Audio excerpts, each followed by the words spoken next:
Ну что, поехали дальше.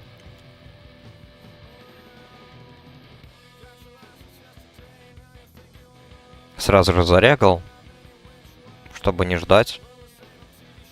К счастью, есть пока что танк. Нужен еще один ДД. Уже 45 левел. Продвигаемся довольно быстро.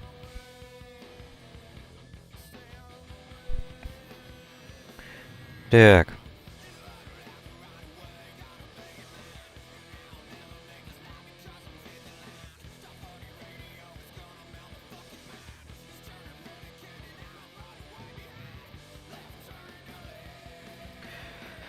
Что у нас тут по профам? Надо вспомнить, на чем я остановился. Партняжное дело. Макс. Инженерное.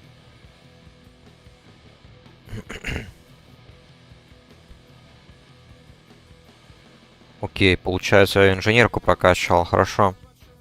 Сейчас тогда разберемся, какие тут ресурсы брать, какие положить обратно в банк. А, точно могу сдать квест.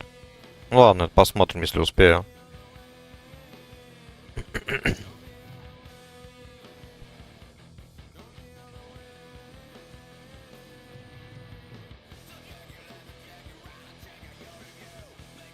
Так. Вчера точно. Вчера закончили на Зульфараке, который почему-то багнулся.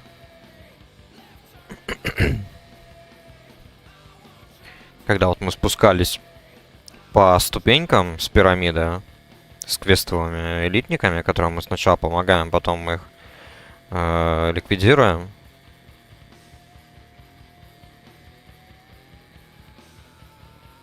Так.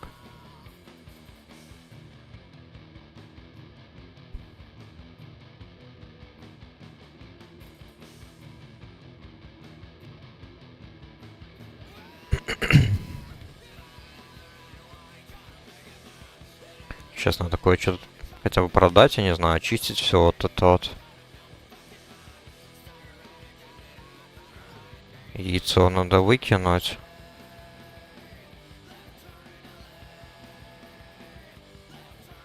Так, ну вот, всякую хрень мы продали. Теперь к тренеру. Я ж, наверное, у тренера не был. Да, в общем, данж багнулся у нас, к сожалению. Поэтому я не смог сделать Divinomatic Rod квест. То есть гоблин, он просто взял да убежал, начал агриться на всех подряд. Мобов так добежал до Газрилы, там, где ее бассейн. Так.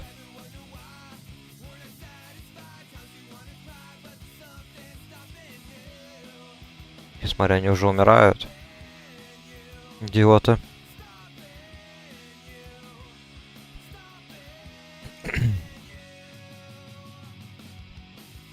Шаман, хант, труп. Какие же идиоты, а?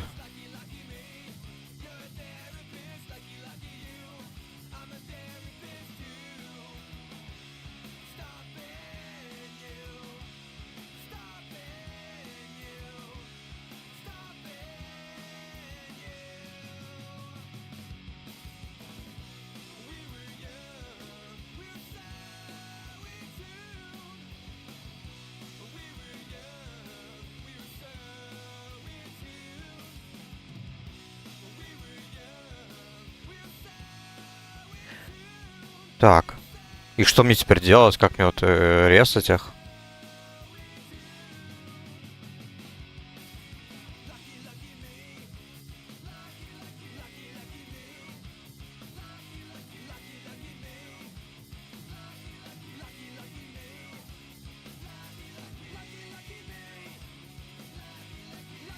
Найс.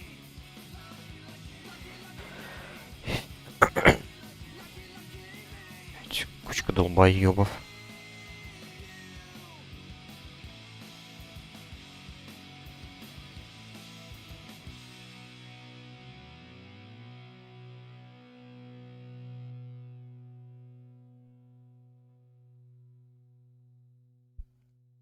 Отличное начало. Ладно, пока еще нормально, не горим.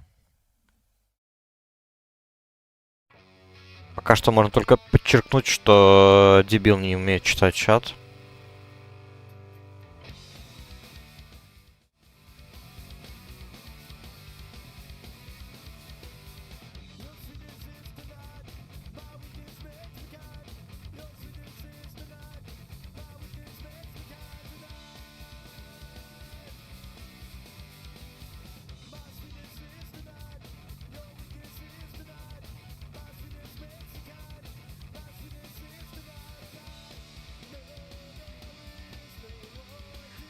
Так, тут по чату, судя по чату. Я не знаю, я не видел ничего. Я когда уже тэпнулся, я смотрю, они уже умирают потихоньку. Поэтому без понятия, кто из них в итоге запулил. Ну, понятно то, что одну гидру, по признаниям танка, он сам запулил танк. Вторую запулил, походу, идиот, который сам же потом вышел из группы.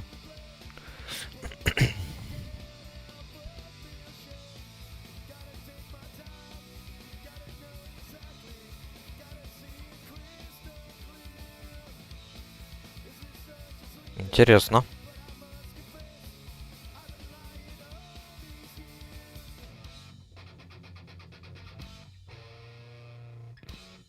Так, я надеюсь, он не вышел из игры.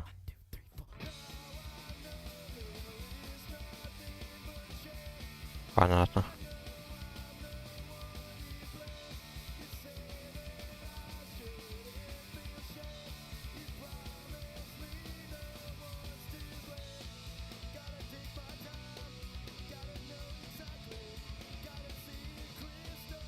Точно.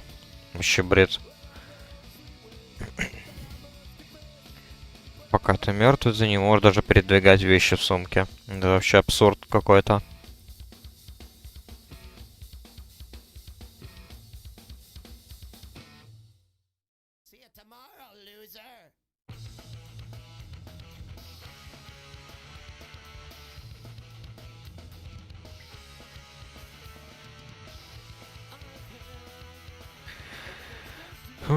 Так, тут вроде бы не так уж и все сложно.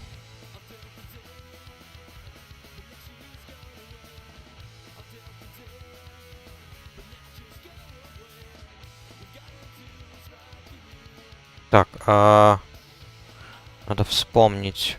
Пойду-ка я лучше через фиолетовый, наверное, зайду. Да.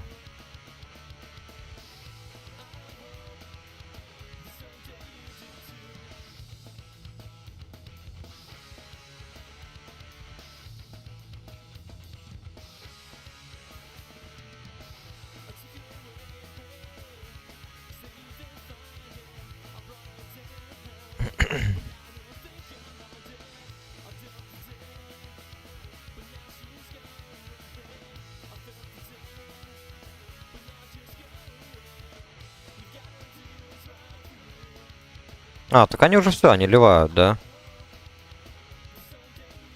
Ну, понятно. Ладно.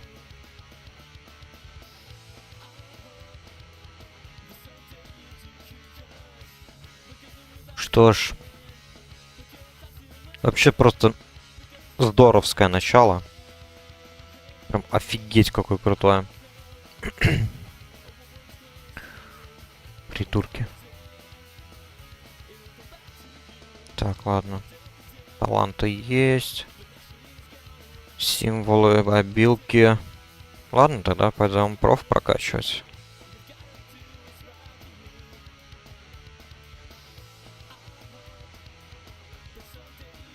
А хотя пока есть время, вот пока есть КД. Прошу портал у мага. Так, маги, маги, маги.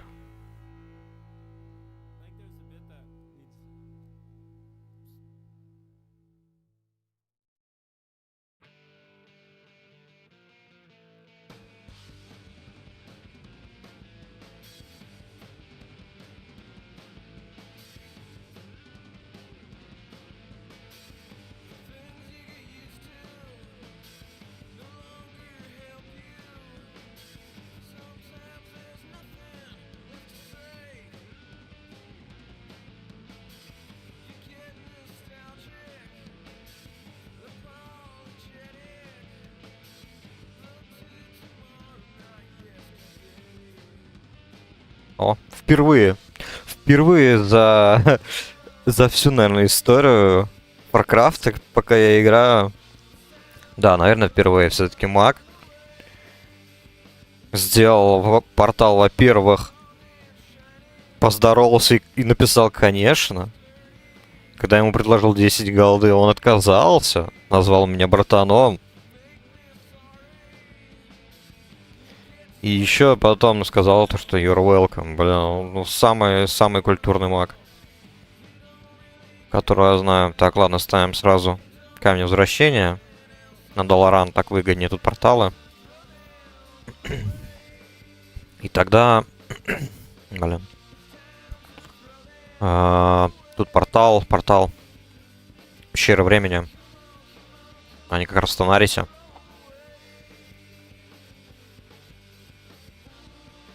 Да, вот он.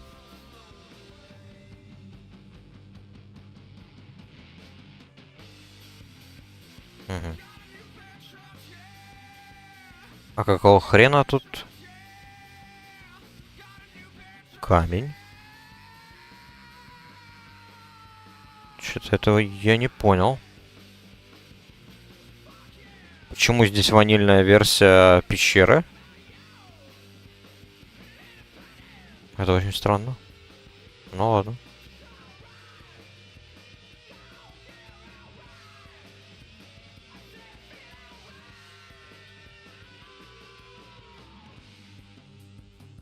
Так.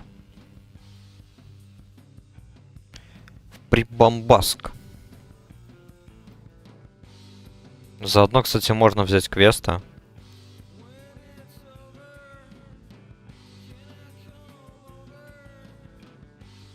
Тогда, получается, могу сдать заодно. Вот, Табитас Таск. Есть дам. И возьму следующий, который она тоже отправит меня в Зульфарак.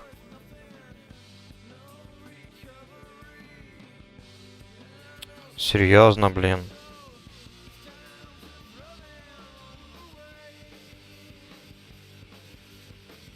Вау. Какой крутой игрок.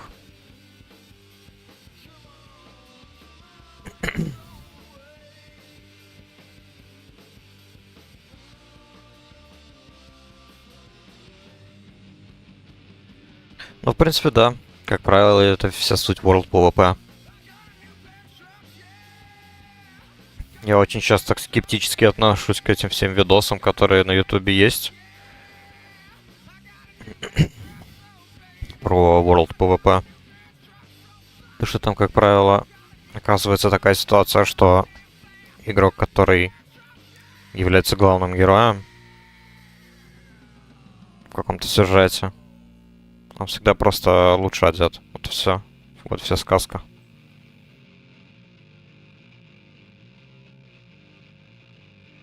Хоть и скилл там тоже занимает определенную роль.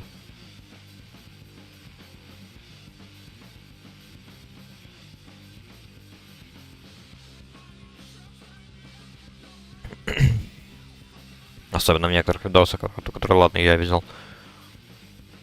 Могу за некоторые лично поручиться. Но там и тоже бывало такое, что игрок держится благодаря вот именно своему шмоту. Допустим, вот есть прям вообще старые видосы с World PvP, где, например, Red Triple 1, вот именно Full Red Triple 1 классического Warcraft, да. Мы все знаем, ну, ладно, не все, но большинство, я думаю, понимают, что такое Red Triple 1, тем более Full Retro, на классических серверах Warcraft. То есть это просто чувак, который автоатакует и использует максимум это Джагу для атаки. То есть там он, по сути, держится лишь вот за счет вот этого всего. То, что у него хороший шмот. Да, у него был хороший шмот, именно вот сет Гранд Маршала, меч, все вот это вот. Не более. Ну и он плюс-минус, естественно, уже, наверное, за определенное время научился играть.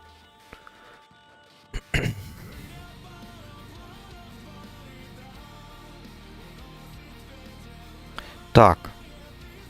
Квест надо бы взять еще.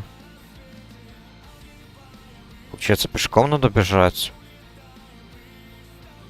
Блин. Ну ладно.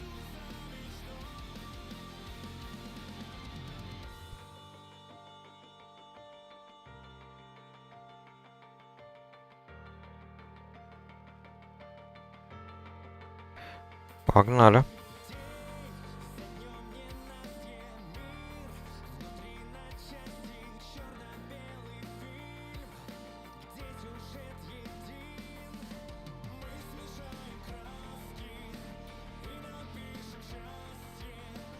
Так, когда, наверное, уже... еще нет, еще целая минута. Тогда надо бежать. А точно, по дороге же можно еще взять квест на Газрилу. Надо, правда, проверить, как тут он работает, потому что, как правило, в нормальных приватных проектах квесты работают так, как нужно работать. Потому что, допустим, квест Газрила, он не сразу берется. Он идет как маленькая квестовая цепочка из двух квестов. То есть ты сначала говоришь с каким-то чуваком, я не помню, по-моему, это была пиратская бухта. И он тебя отправляет сюда, чтобы ты поговорил, соответственно, с квестодателем, который тебя уже отправит в Зульфарак. Так? Да, все-таки. Как я и думал, можно сразу брать.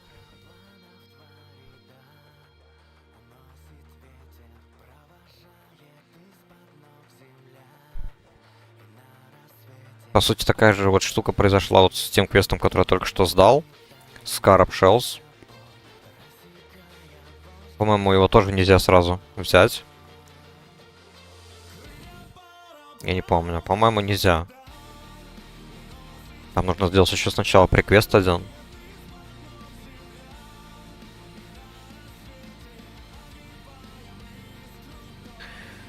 Так. Блин, пока еще добегу. До этой локации, до стволов марш.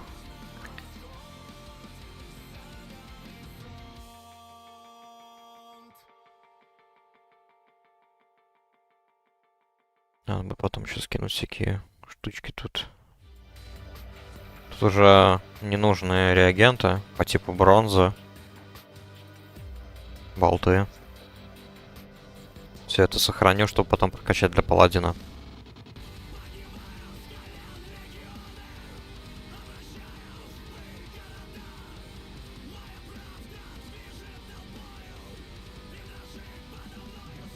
Я думаю, то, что паладину сначала прокачаю до максимума наложение чар. И все чарки, которые, ну, прям вот я не могу приобрести, зачарю всем своим твинкам. Допустим, оружие Icy Chill паладину. И всякое такое подобное. Не знаю, правда, что еще там можно замутить. И потом, наверное, разучу эту профессию. Потому что она мне, ну, как-то не особо-то и нужна.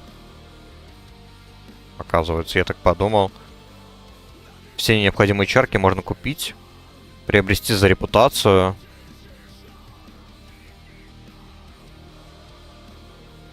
Конченый ублюдок.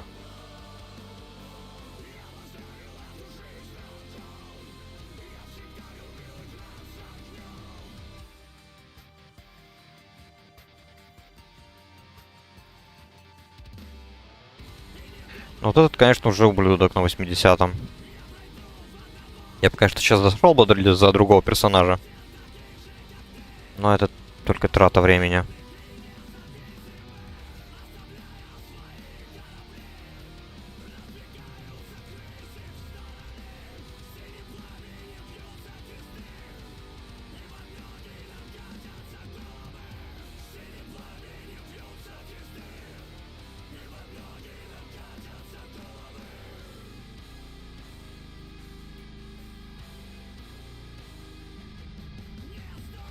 Как-то сейчас мне не до этого.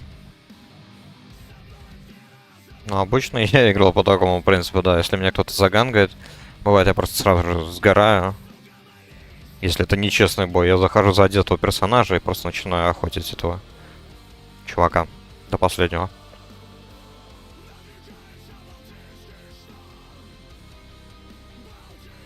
Тут тем более долбоёб вообще с 15к хп, еле одетый. У меня на другом аккаунте есть Форос ДК 5.1 КГС. Тоже не супер одетый, но 5.1 тоже что-то. Там, по сути, что мне осталось заменить? Тринки. Они чисто такие на 174 гирскора. Одно из оружий. У меня одно там кильдулар, второе это кружка от этого хмелеварного фестиваля. Перчатки еще, по-моему, да, мне перчатки на танка там. Просто как World Drop или что там. А так в целом все норм. Ну, кольцо тоже не особо, там есть одно. Оно чисто по ГСу хорошее. Статы плюс-минус норм, но все же оно именно на танка. Просто фишка была в том, что она продавалась на аукционе как бы аешка. Там чисто за копейки вообще. Поэтому подумал, почему бы нет, почему бы не купить.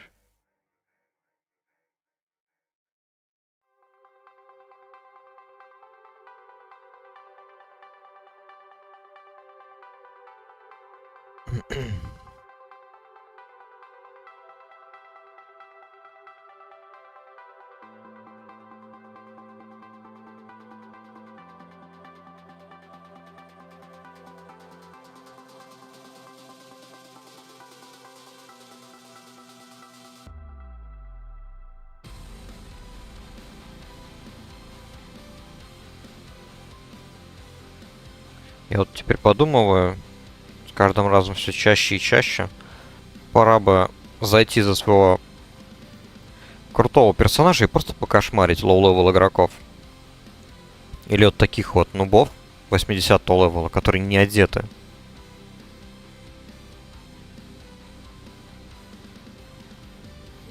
Было бы, конечно, отдельно, если была бы возможность добавлять список. Типа вот как список вот друзей и игнор.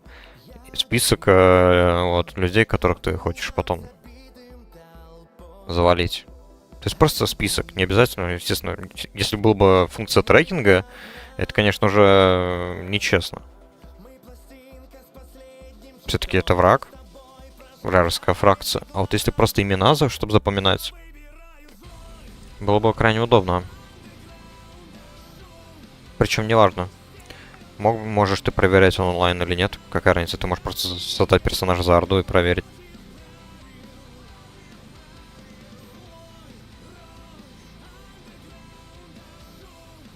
Я бы таким себе способом создал бы список тех, кого надо ликвидировать и за кем нужно охотиться. Прямо до конца.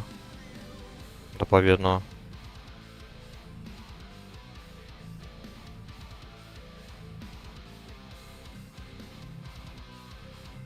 Так, тут в каком-то моменте надо будет срезать на болото.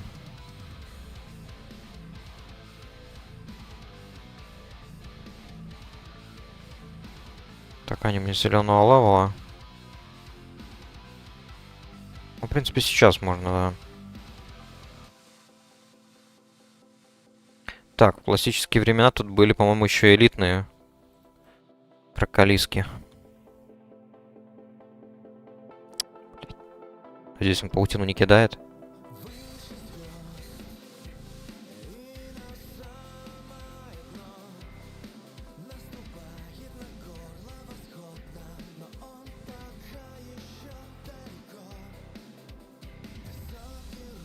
Так.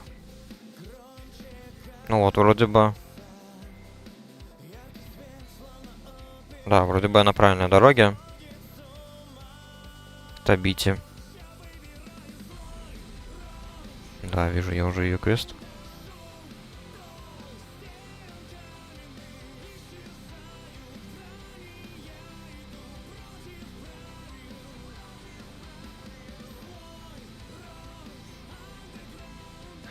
Mats Sprocket. Help for Mats Sprocket. Ну-ка. Так, ну вот благодаря этому квесту я смогу найти эту базу гоблинов. Точно, я вот только сейчас вспомнил то, что... Я вот не помню, либо с БК, либо с ВТЛК тут добавили еще одну нейтральную базу гоблинскую. И она с полеткой. Я и забыл. Не придется бежать в Террамор. Я просто сейчас хотел как раз таки вот сразу идти на Террамор, чтобы лететь потом уже в Танарис обратно. Так, стоп, а зачем мне это? Зачем мне лететь в Танарис? Точно, нафига, лол. Ладно, точку полета на всякий случай просто так поставлю и все. Чтобы была. А данж уже можно, в принципе, регать.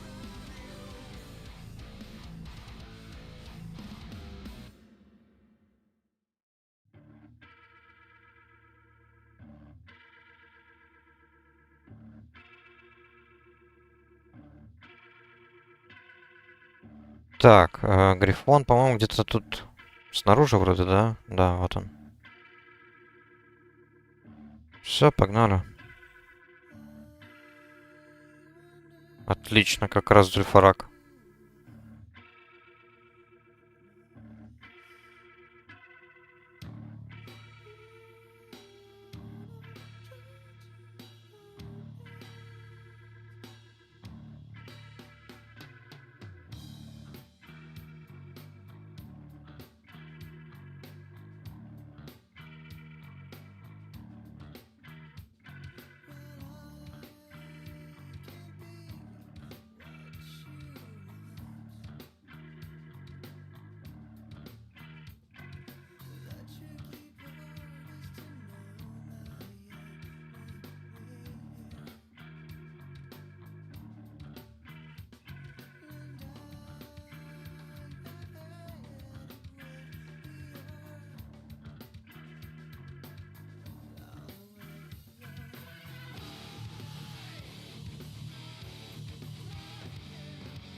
Что-то бред какой-то творится.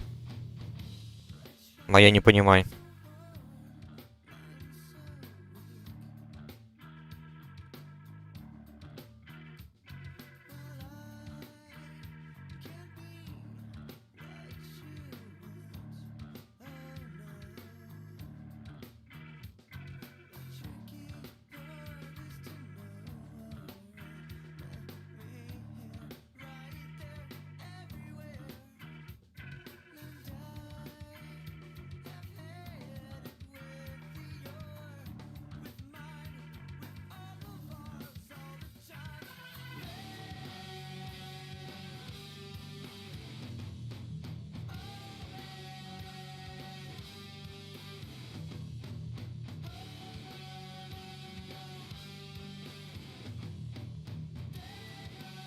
Так, всех бафаем, бафаем.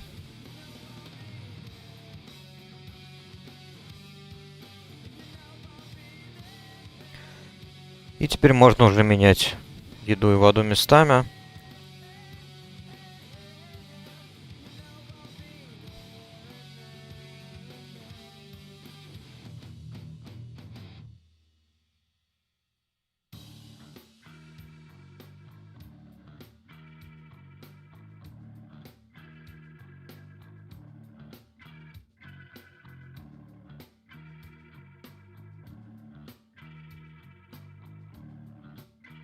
Dust right.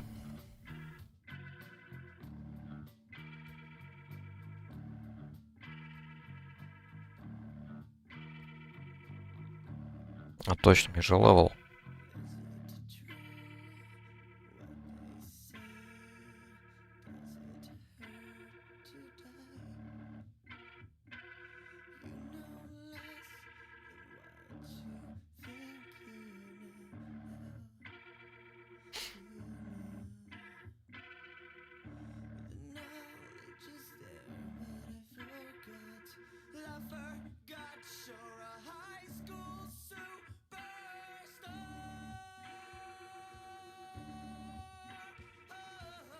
Вот сейчас это, конечно, очень удачно прокнуло.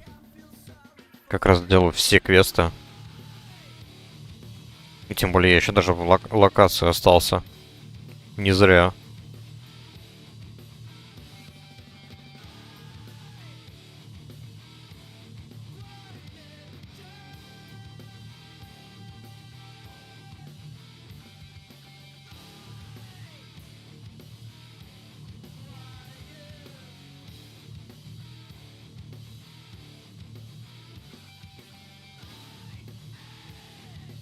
Так, а что там по таланту мне дальше надо? Reduce КД. Сделаю, наверное.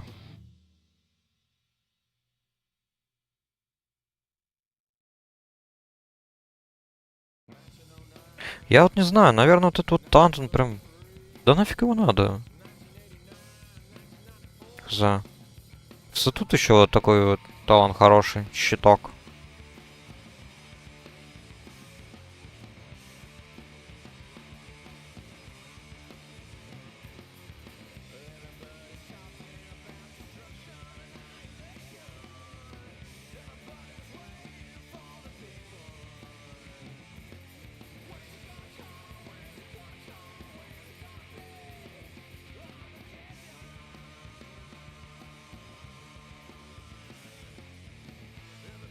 Так, не знаю.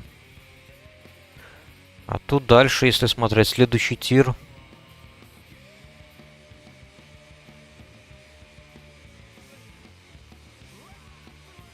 Тут просто все must-have таланты. А их будет 6 пунктов, а не 5.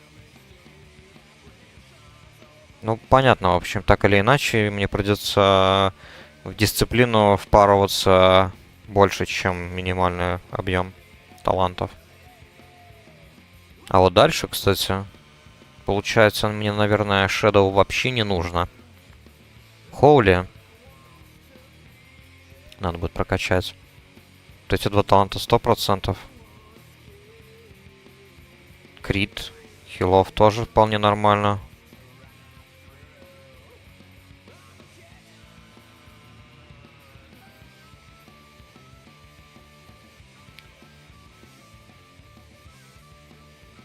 Угу. Ну, посмотрим, да.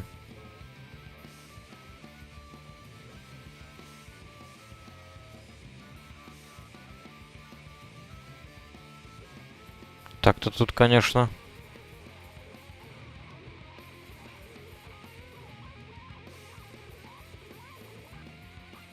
Интересные таланты прям вот до самого конца. Я не знаю, можно хоть идти.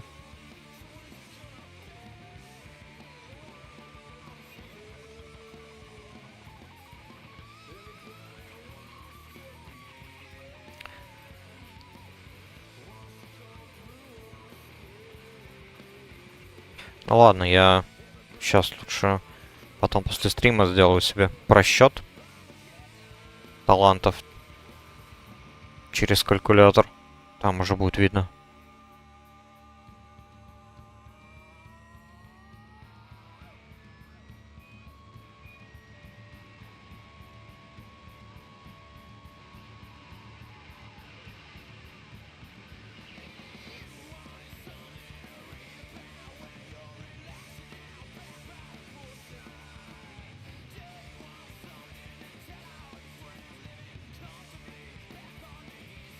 Так, кто лутает? А, уже залутал, хорошо.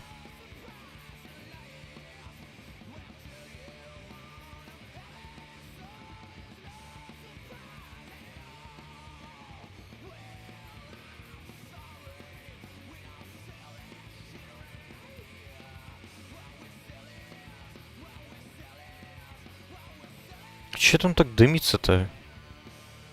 Что с ним происходит?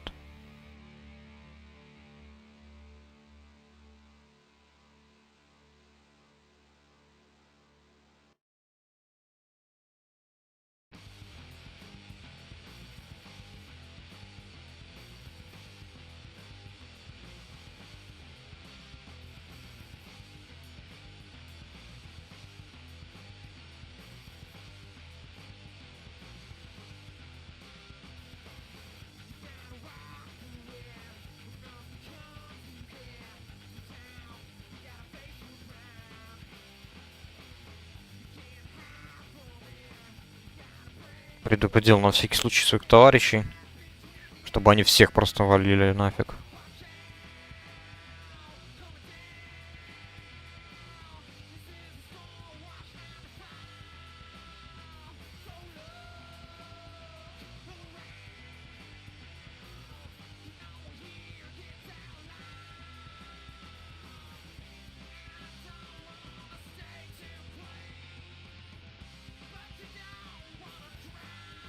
Так, это у нас маг. Я думал, это шаман.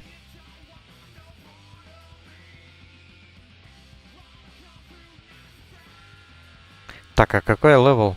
46 уже, точно.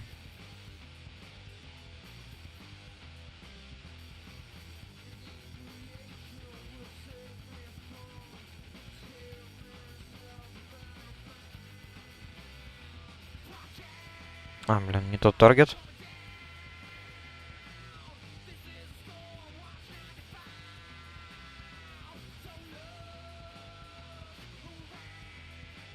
Так, что мне тут, кстати, по статам вообще? Без спирита, но с полпауэр. Тут наоборот. Без полпауэра, но зато со спиритом. Нормально.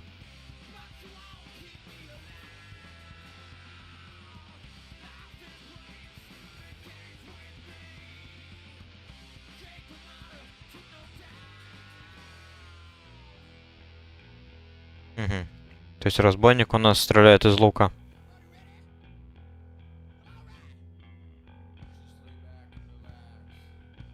Идиотизм.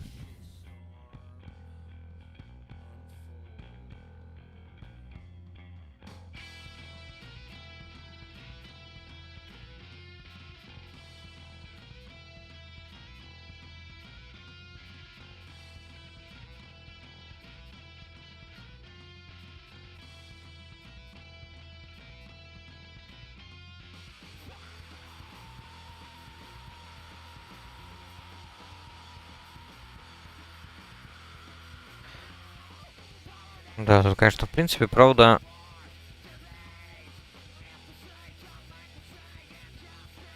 В принципе, нормальный талант. Кажется, даже возможно.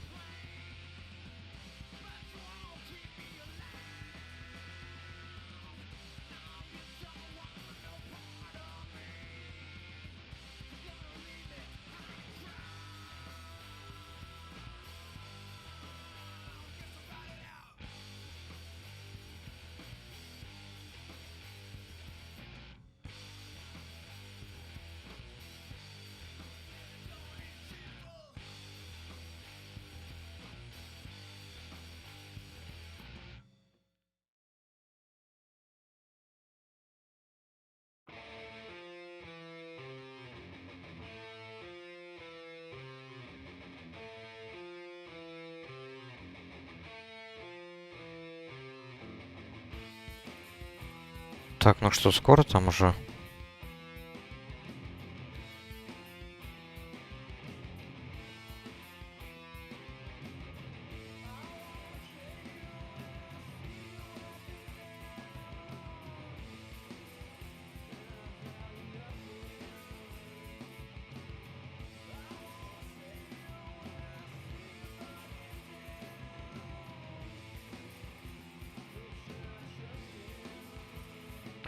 Ясно, разбойник какой-то идиот. Просто вот идиот. Что он делает?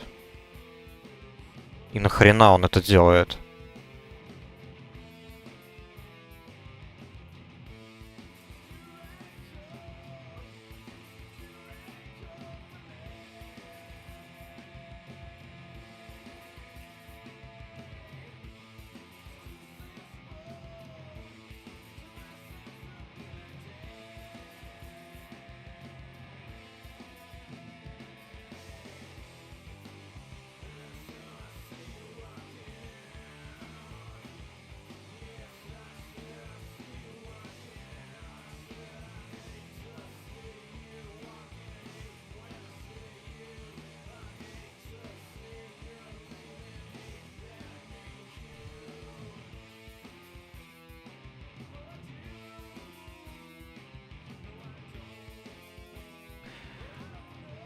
Что там с Рогой вообще непонятно.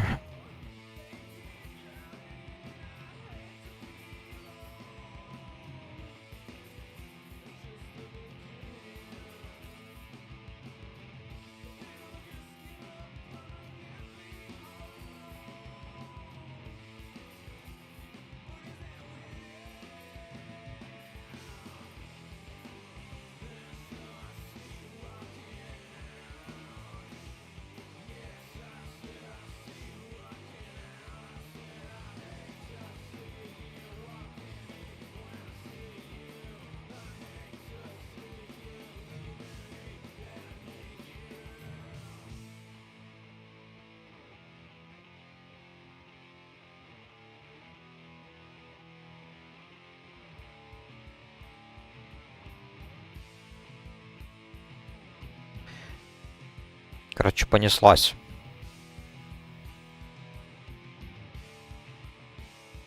С разманником что-то произошло, наверное, дисконнектнуло.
Отлагал вроде бы.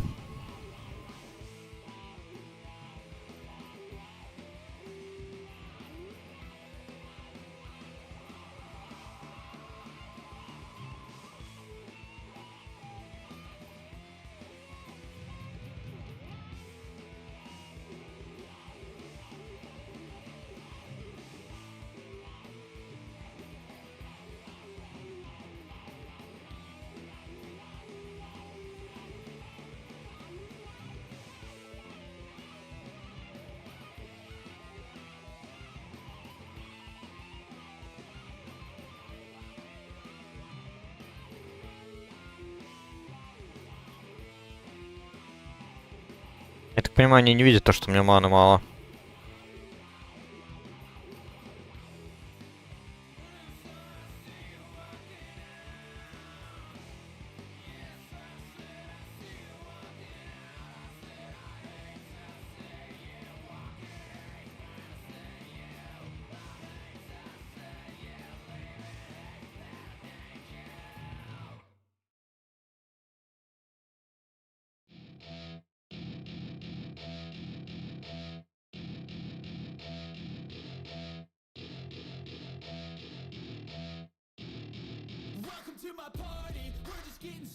Так, сейчас тогда экипируемся.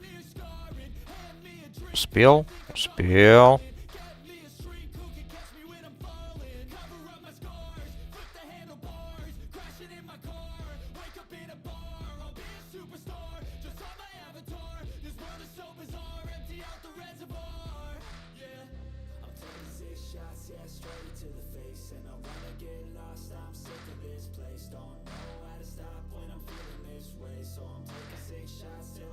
Да, что-то зелень, правда, какая-то совсем, ну не очень падает.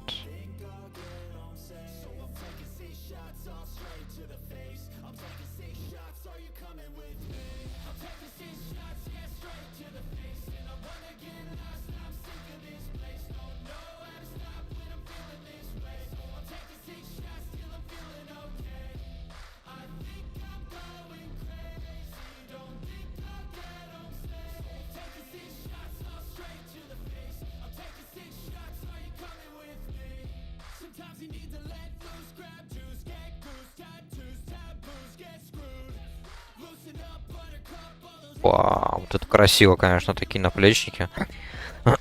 И как раз только вар у нас в группе из латников. Ему прям повезло.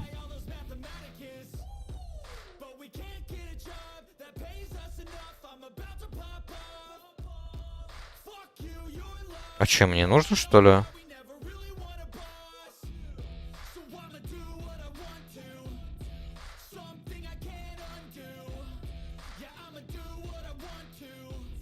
У него эти наследуемые. Ну понятно. Зажрались. Вот что значит, когда играешь в ЛК. Так, точно. Сундучок же можно открыть. О! Ботиночки. Это тема. Так, и левел апнул.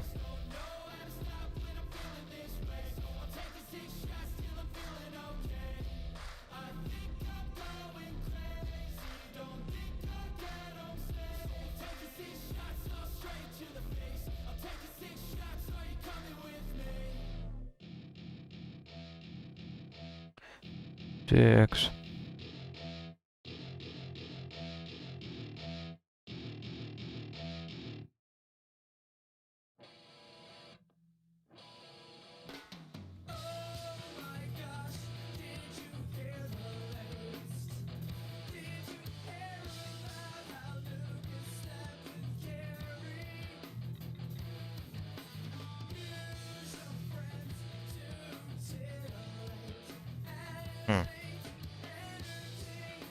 А, это плащ. Пофиг. Беру.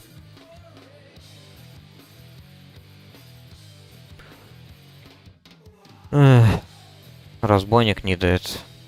Понятно.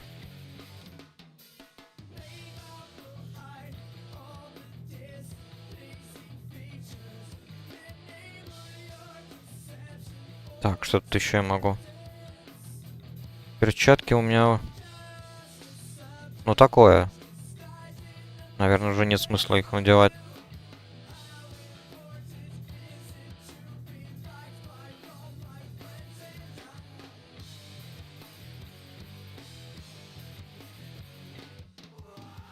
А вот штаны... Штаны другое дело.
Как-то мы много сагрили.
Так, ну давайте, добивайте.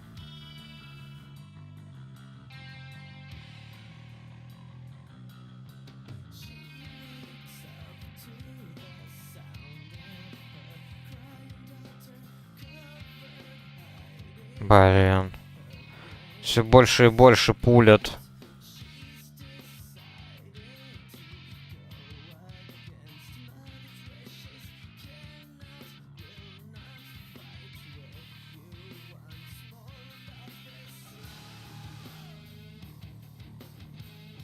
Да, тут, конечно, иногда, наверное, все-таки стоит сначала расчистить путь, весь потенциальный путь, который может занять Газрила. Прям вот это вот вокруг бассейна, перед бассейном. Потому что да, по идее, если все правильно работает, то Газрила должна проснуться тут и выйти из бассейна и встать вот здесь.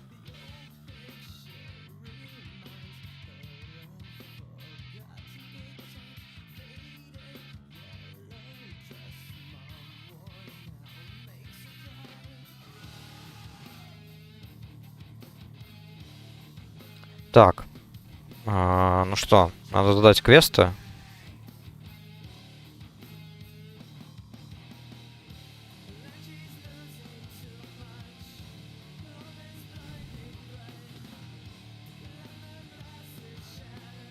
Так, а что тут, кстати? Я когда открывал полетку, мне показалось, или я не могу отсюда лететь в Танарис? Да. Странно. Видимо, все-таки все равно придется на этого вот в Тарамор бежать. Печально.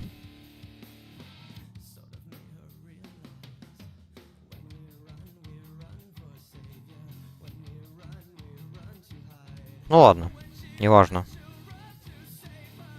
Так, тут уже 41-го левела. Моба. Тогда сейчас дам квест, иду в Тарамор, лечу в Танарис. Там-то, думаю, из Тарамора можно. Будет открыта полетка.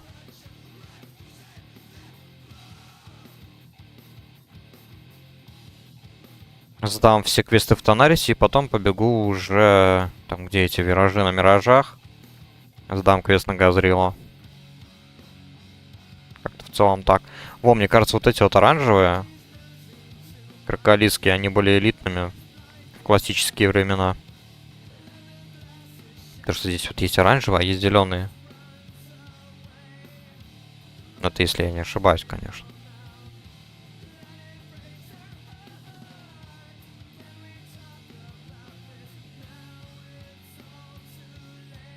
Так, ну вот, Tiara of the Deep. Отлично, посох. А, тут, по-моему, не нужно даже выбирать, да? Хорош.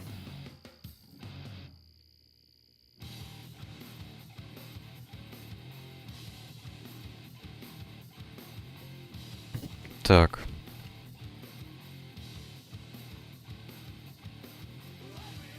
Я думаю, это уже лучше со всем этим интеллектом, который мне дается, чем вместо того, чтобы 12 тупо с полпауэр брать 16 интеллекта, ну, тем более. Так.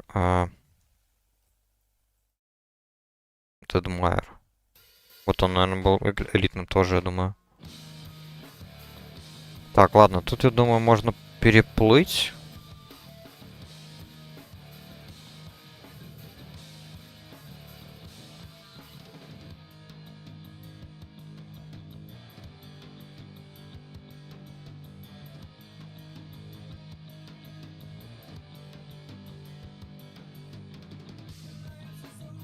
Так.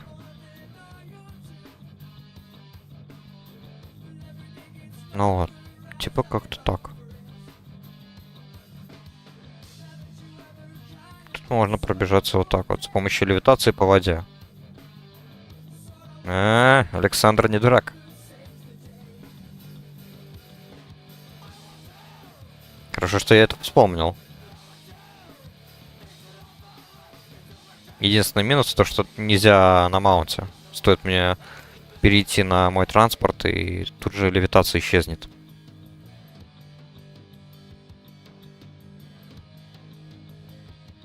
Но так, с другой стороны, в принципе, понятно. Потому что левитация, она создана для того, чтобы смягчить падение, а не для того, чтобы по воде ходить. Мне кажется, хождение по воде — это чисто такой бонус. Больше. Поэтому всего лишь левитация это только 2 минуты, во-первых, потом с реагентом, с перьями. Это во-вторых. И в-третьих, ты не можешь передвигаться на транспорте.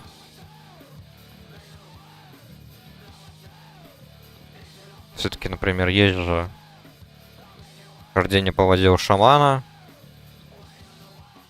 И хождение по воде — это льдистый путь у ДК. У шамана нужны реагенты, насколько я помню, там. Которые падают, по-моему, с мурлоков. Вот алкани, по-моему, все еще нужны. А вот у ДК нет. Только одна ледяная руна. Так, летим при бомбаск.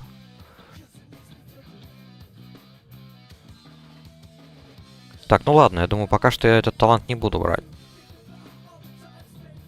Возьму один пункт вот сюда. Reflective Shield, он, как бы, мне кажется, больше будет полезен. И в ПВП. Я думаю, для танка это будет полезнее. И... Ну, в ПВЕ. И в ПВП для меня.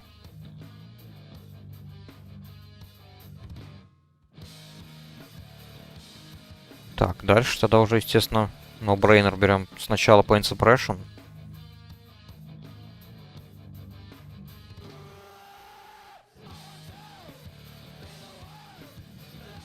Потом...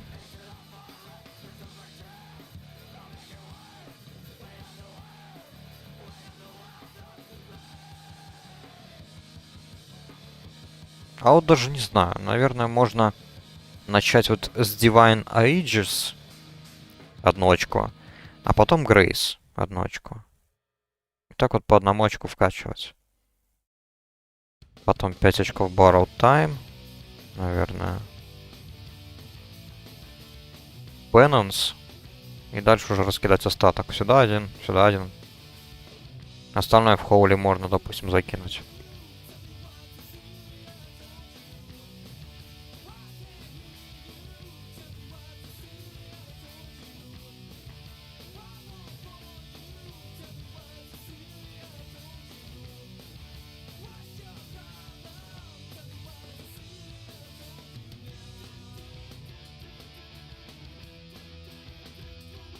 Так, тут, конечно, можно интересно придумать. Можно вкачать сюда 5, можно сюда 5 вкачать. Сюда 2 тоже. 3 сюда. Desperate Prayer как бы тоже можно взять. Но беда в том, что там уже останется фиг да нифига сколько. 19 пунктов. 17 с учетом того, что я потрачу 2 еще на дисциплину. И вроде бы тогда у меня будет тут все. И тут еще 3. 14 остается. Да, тут мало чего я смогу взять.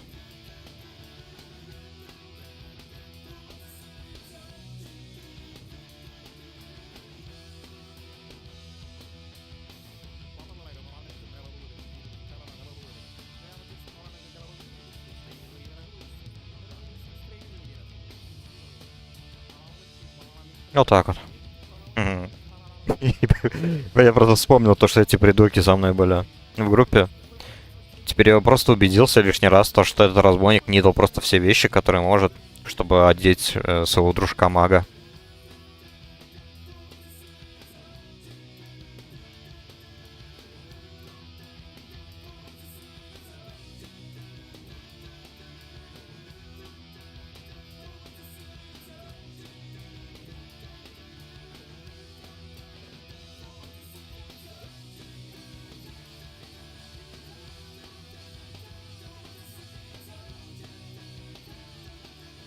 Так.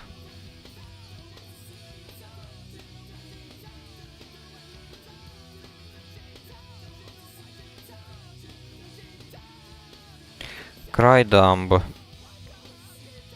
Наверное, специально сделал еще такой ник. Чтобы потом ганкать игроков. Так, ладно. Прокачиваем дальше. Вот сюда, в щиток тогда. Я получаю 49-й. Следующую шмотку могу надеть на 50-м. Целых 2. И заодно маленький символ открывается. Окей.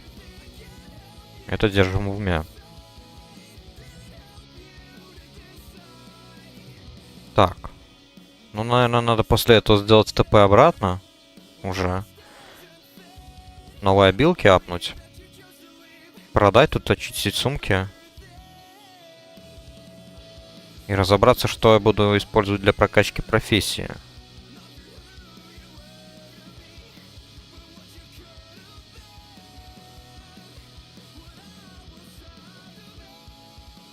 Так, тринку сейчас получу, да? Carrot and a stick.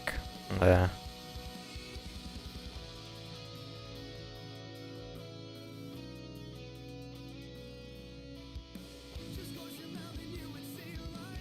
Погнали.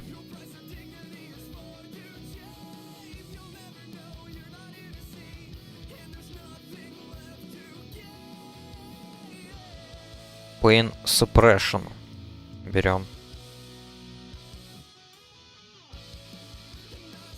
Наверное, единственный деф такой. Прям серьезный деф.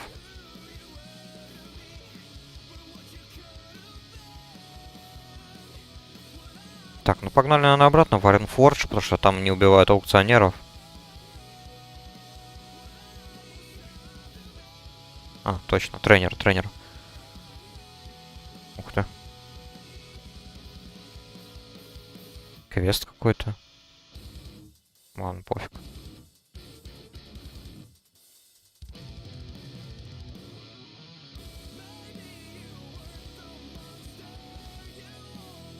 Так, новых обилок я не получил, кроме массового бафа на ХП.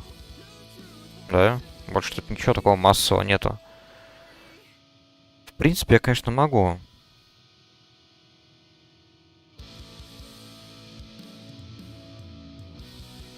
Отдельно массовые бафы взять.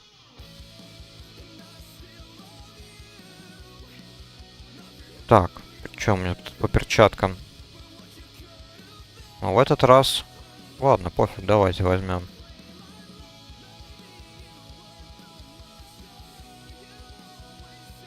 Плащик тоже наденем уже. Остается только головная повязка. Так, окей.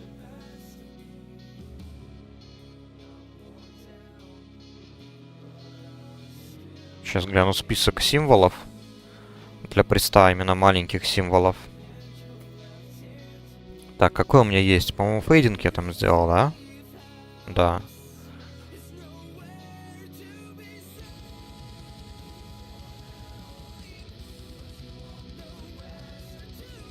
Так, левитация, кстати, хорошая.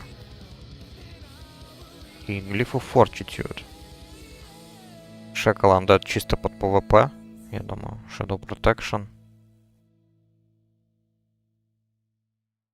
Тоже неплохо.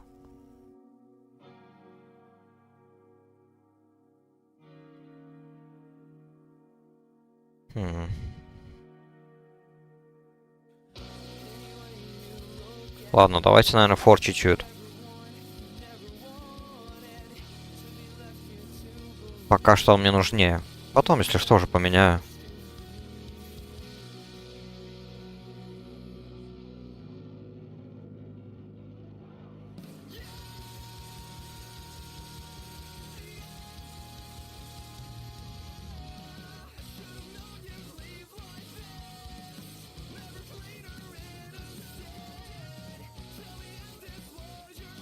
Такс. Символ есть. Реагенты.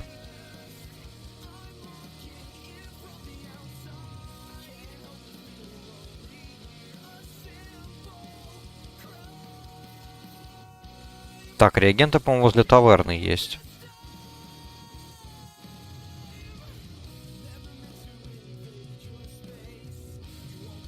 Да. Вот она. Также не так давно узнал, что парикмахер прямо вот здесь вот находится. Тоже напротив. Так, что мне нужно? Holy Candle. Окей, есть. Хорошо. Тогда сейчас мы тут вот все вот это вот продадим.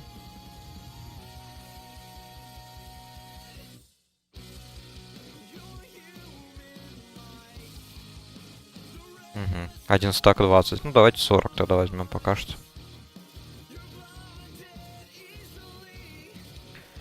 Какой-нибудь еще мусор, может быть, тут сразу можно продать.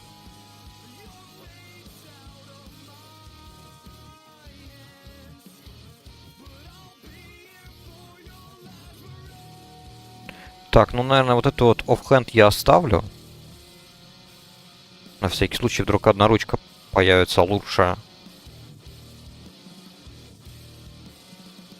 Так, в конец сумки закину реагента. Напитки продам и еду заменю. Так, ну вот, теперь можно отправляться в банк.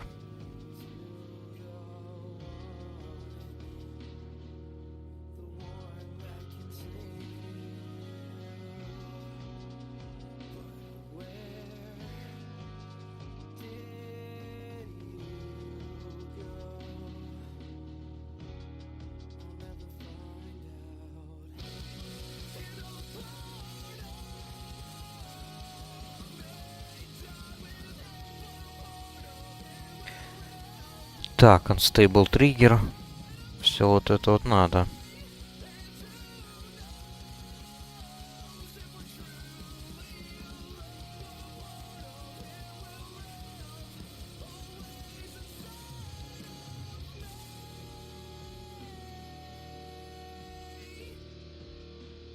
Так, бронза выкидываем нафиг.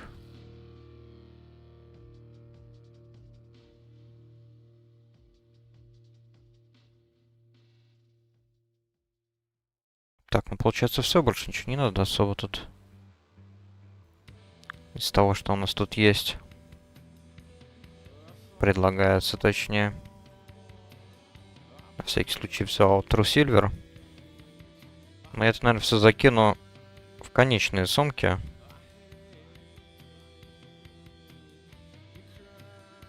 Так вот.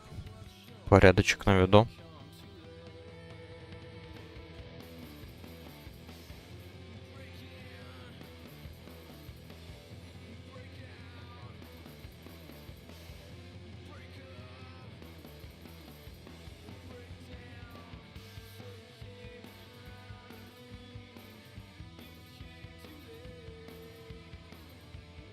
Сразу регаем.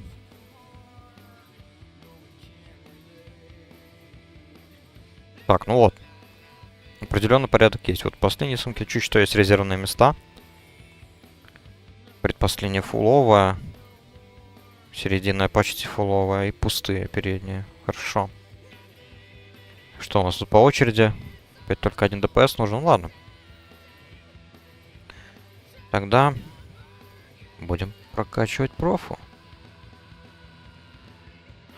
Я вот не помню. Профессию я прокачал до конца там все штукенцы или нет. Надо проверить.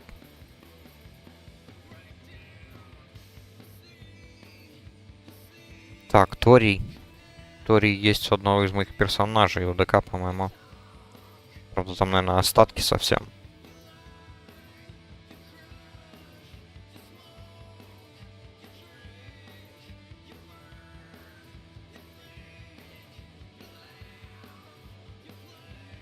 Так, мифриловый. Обшивка. Ну-ка, давай крафтить. Хотя тут для бомбы еще нужно триггер, да? Мифрилового кастинга больше надо.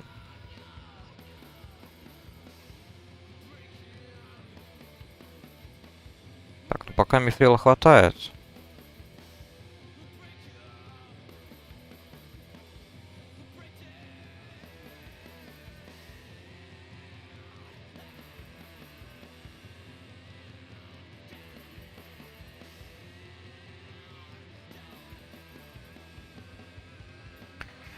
Так, ну что, колечек у меня так и нету нормальных.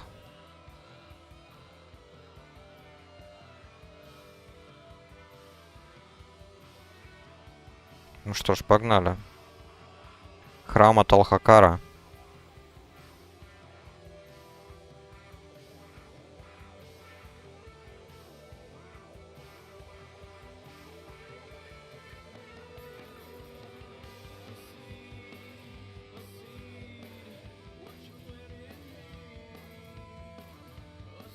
Блин, кстати, по привычке бафаю. Ну ладно.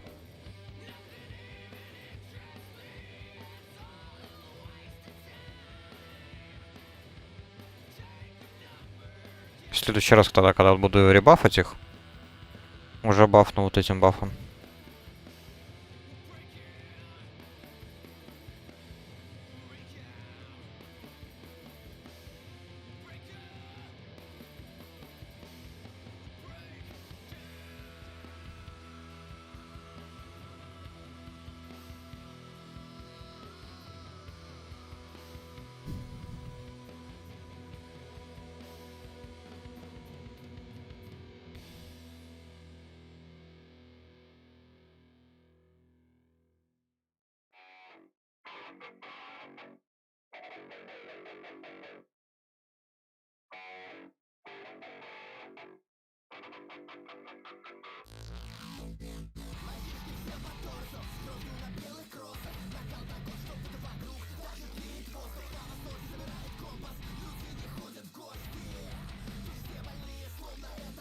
Забивать касты не умеем.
Наша бригада в деле.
Какие-то немедлительные.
Надеюсь, хоть что-нибудь для меня выпадет интересное такое. Вот это, допустим, это хрень.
О, вот это колечко хорошее.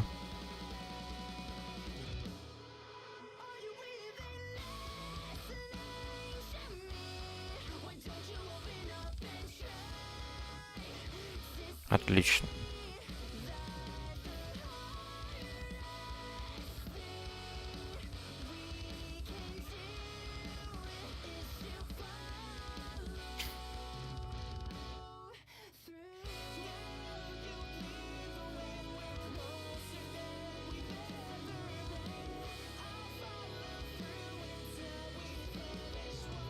Что-то плохо у нас вообще со сбитием каста, я смотрю, прям ужасно.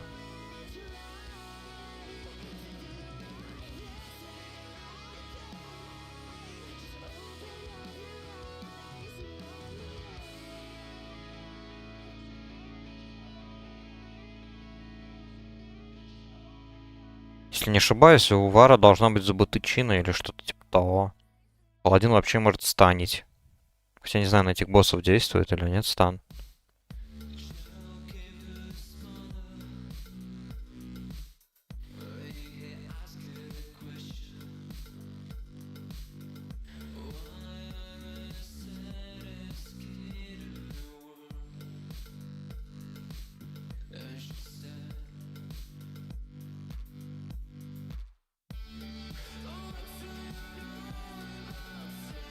Так, ну по сути я уже думаю доволен. Было бы еще какая-нибудь шмоточка хорошая. Вообще было бы круто. Ну, еще боссы будут.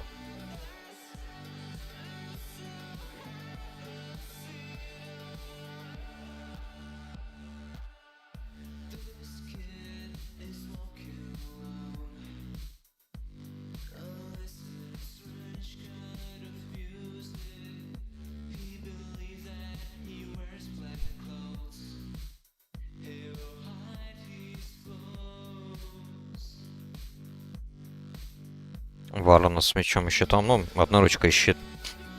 Топор у него вроде. Я так понимаю, офф-танк.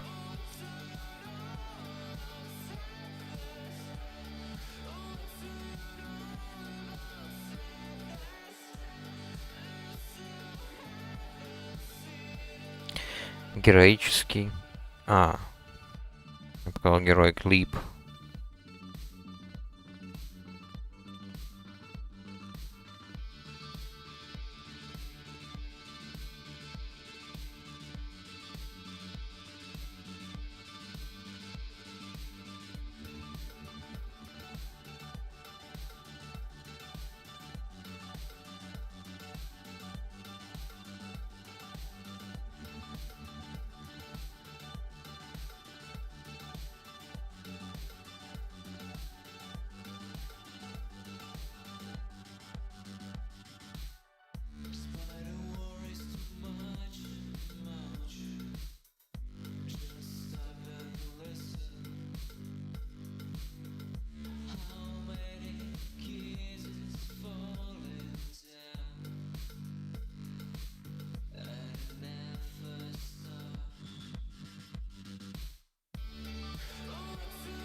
Так, ну охотников у нас тут нету, да?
Так, очередной выход к следующему мини-боссу. Их всего 6, по-моему.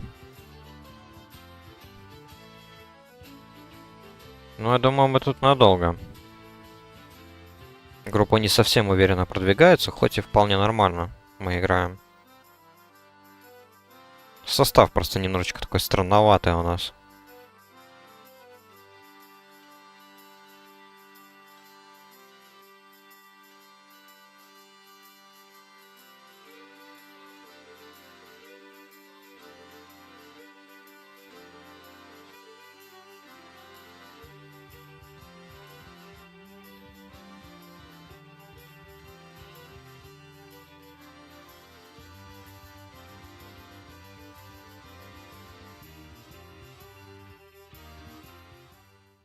Танк, тем более, еще тоже странноватый. Он не бафает всех. Он бафает меня, и тот просто потому, что я ему постоянно напоминаю. Вот, ну ладно, не постоянно, но уже вот второй раз пришлось напоминать. В самом начале данжа. И вот сейчас вот ему напомнил. А так он только себя самого бафает. ДДшников он не бафает. Мог бы давать им каски. Я думаю, это много чего изменило бы.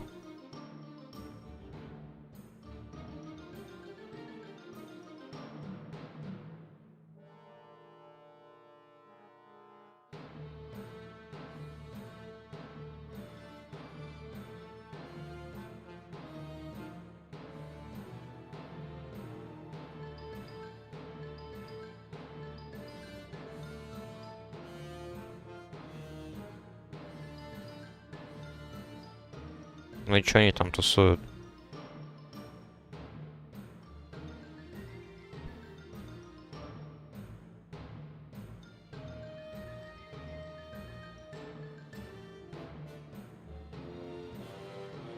Так, левел я еще не апнул. Не.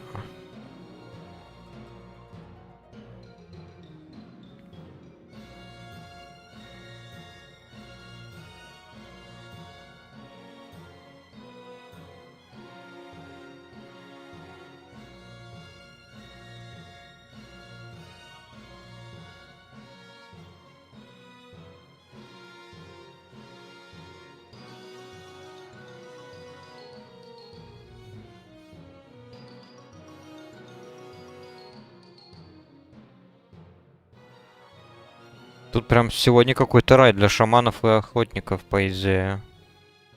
Охотник мог хорошенько бы одеться здесь. Но у нас, не знаю, к сожалению или к счастью, два лока. Ну, я думаю, к сожалению, потому что я тоже носитель тканевой брони. Поэтому для меня это большая конкуренция, к сожалению.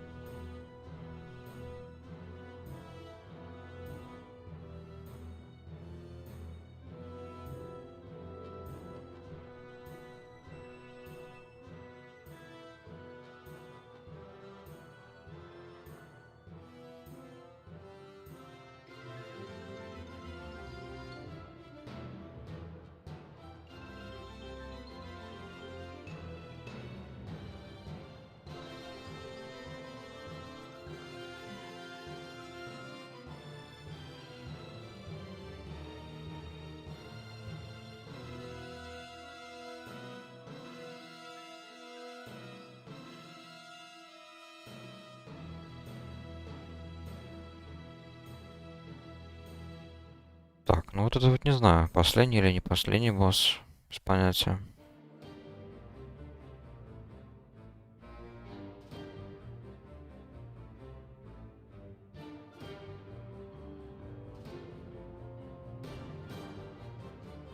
Winter's Bite.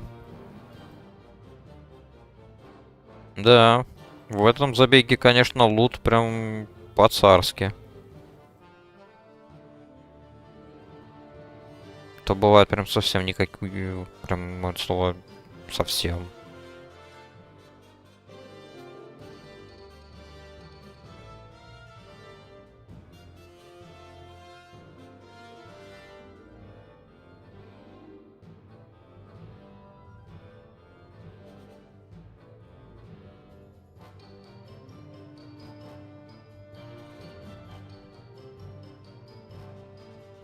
Так, ну там еще один босс остался, насколько я понял.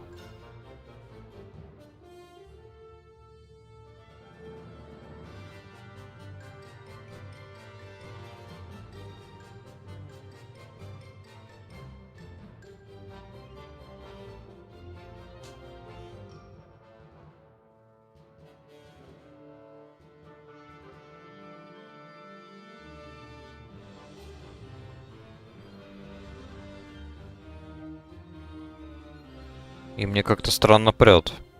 Я смотрю, немало гридролов я выигрываю.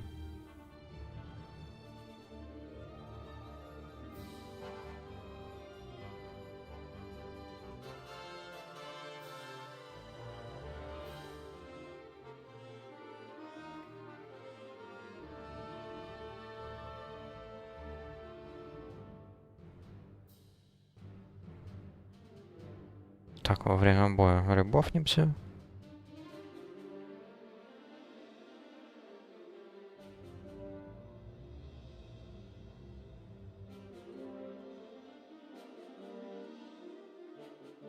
Риталу зачем вот прожимать? Я хоть и за варов не играю, но мне кажется, Ритала не так работает. Это не бурт способность. Это способность контрудара, скажем так. По-моему. Так, а что дешевле, щиток или... А, флешка даже дешевле. Хоть и эффективность плюс-минус похожа у них. Renew. Renew. Дороже, чем флешка, но дешевле, чем щиток. И эффективность хуже, чем у флешки. В среднем.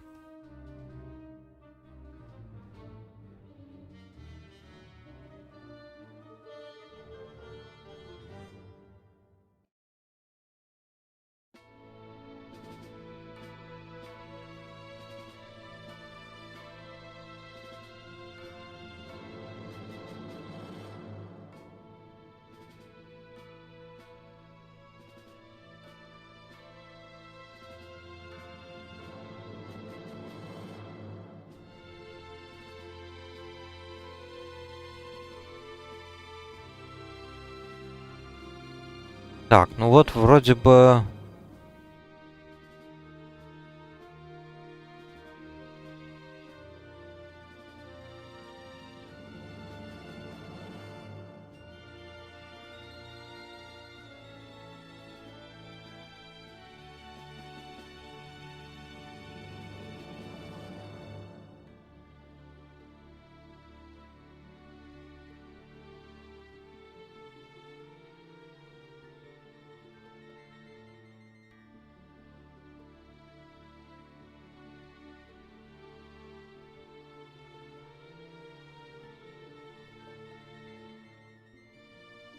Теперь надо зафармить весь трек зеленый.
Так, в какую комнату нам не надо? Там Last, там Хакар. Хорошо, вот в эти нам не надо.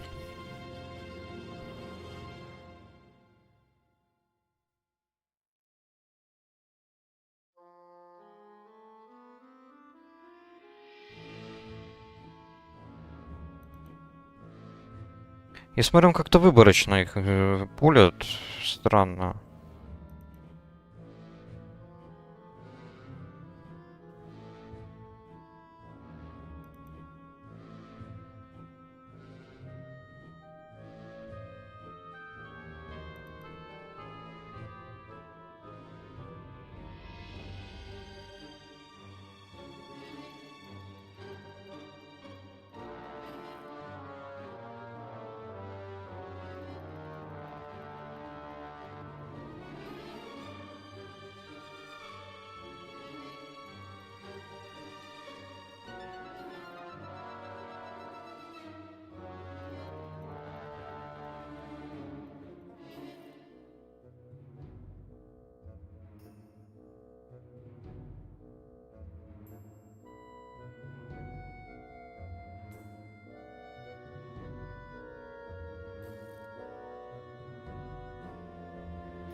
Так, ну давайте немного подхилим.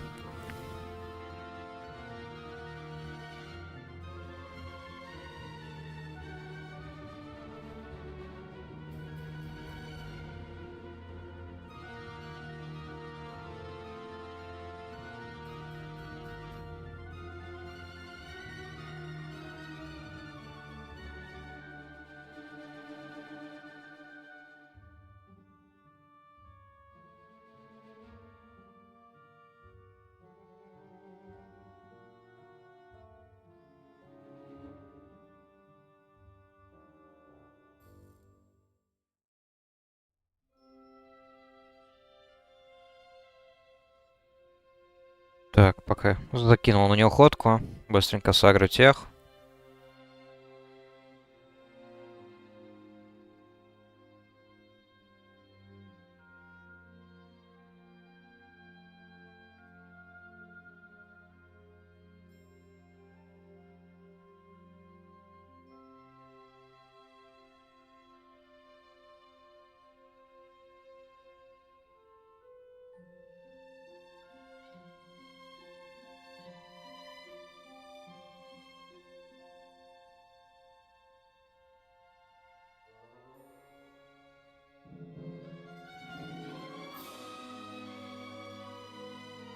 Так, ладно, пора определять, кто у нас тут больше.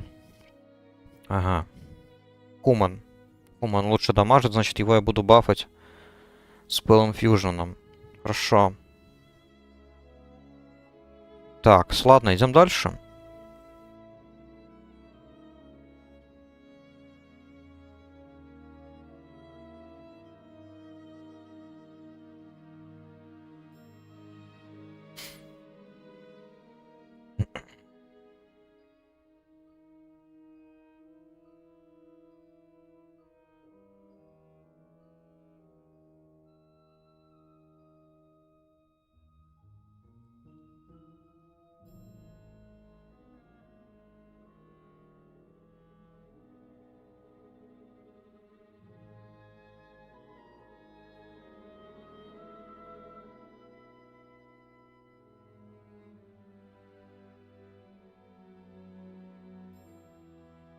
Так, эта комната к ласт-боссу ведет, ведь так?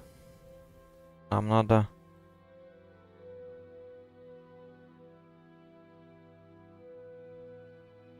Сюда.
Так, теперь пьем.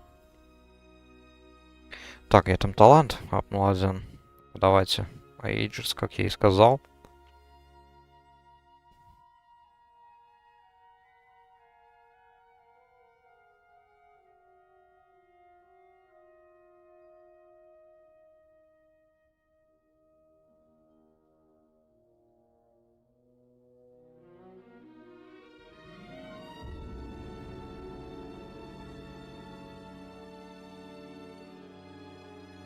Так, пьем до конца, сейчас кину на них реню.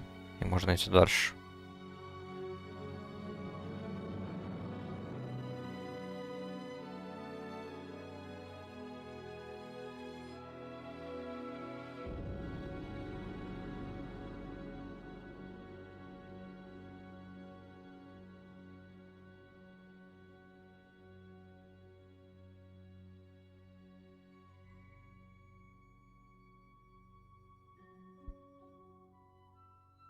Так, тут надо тоже им объяснить.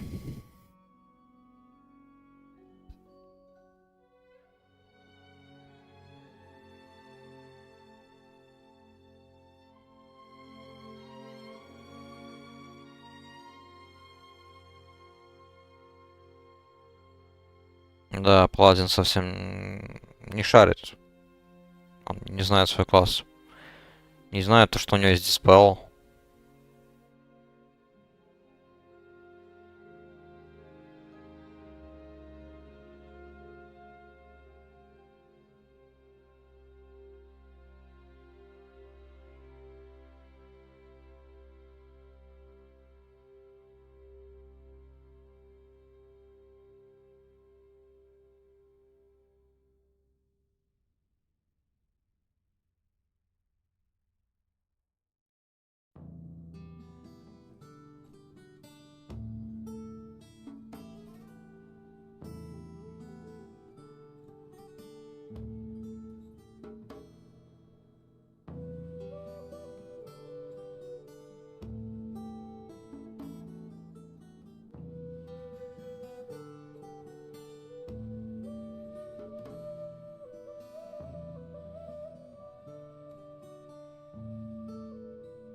Так, фервард на танке буду все время держать лучше.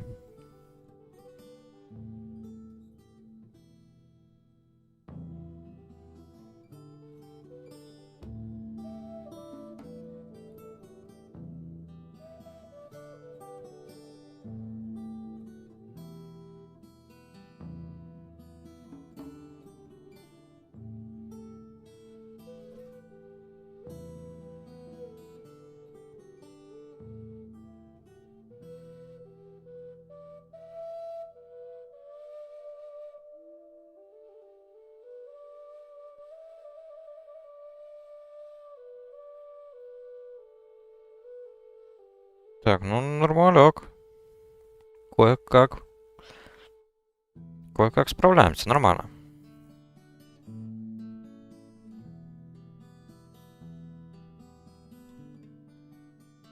Я так понимаю, они поняли с первого раза то, что нужно кайтить.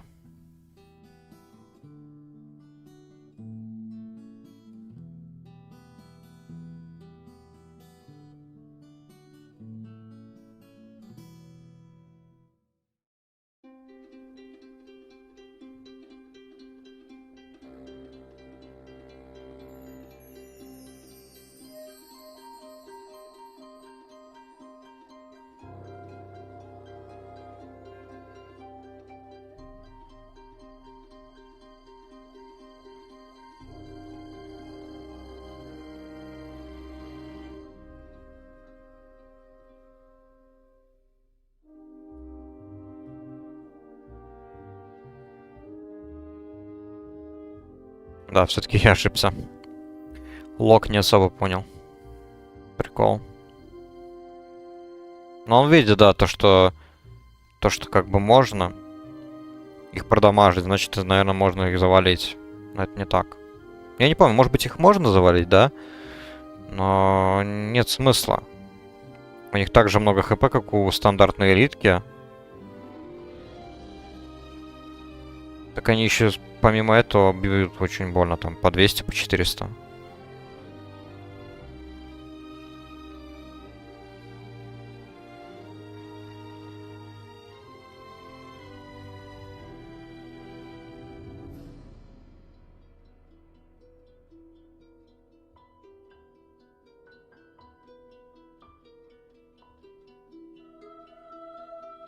Блин, прикольная маска, она мне очень нравится. Ассасинова напоминает. Жаль, что скоро мне придется ее заменить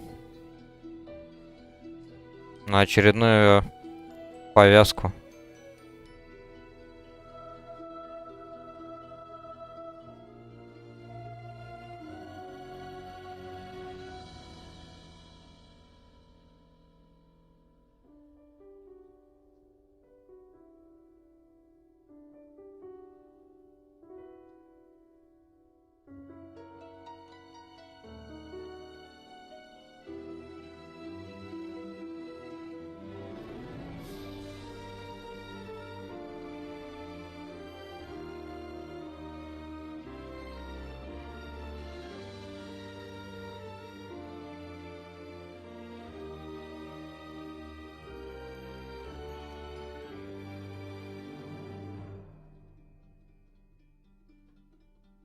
Так, надо немножко съесться.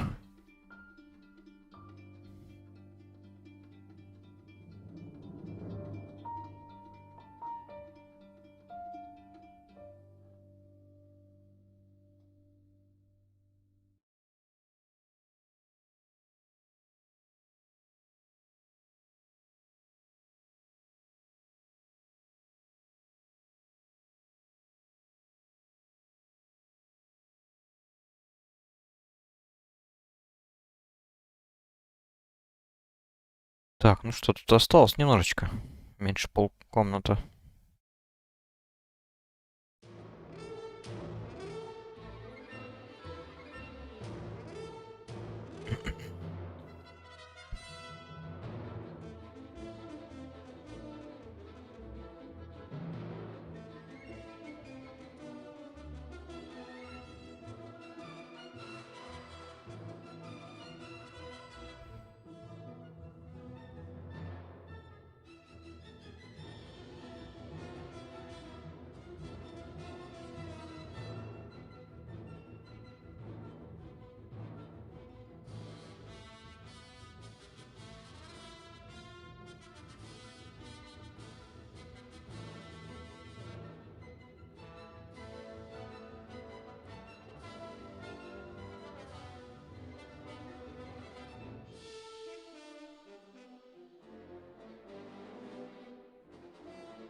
Себя, я смотрю, он уже ребафнул.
Так, ну, виздом будет. Отлично. Прям вот каждый раз нужно напоминать. Раздражает. Это когда я начал ему писать, ну, в чат начал писать ребаф, он бафает всех. Вот уже второй раз додумался бафать всех. Хотя бы до этого додумался.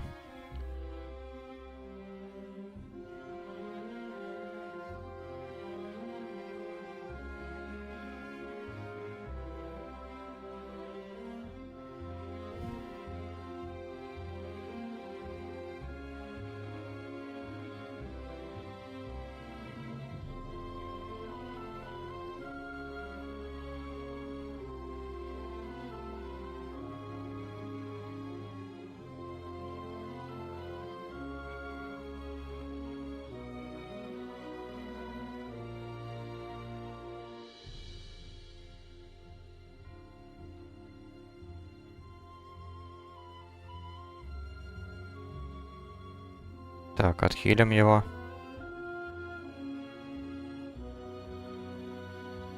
Штанишки неплохие. Это деде надо. Не знаю, выиграю я их или нет, но не страшно. Это вполне нормально и есть на мне.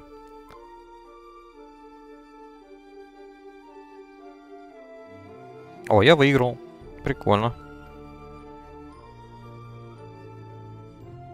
Killed. Хорошо.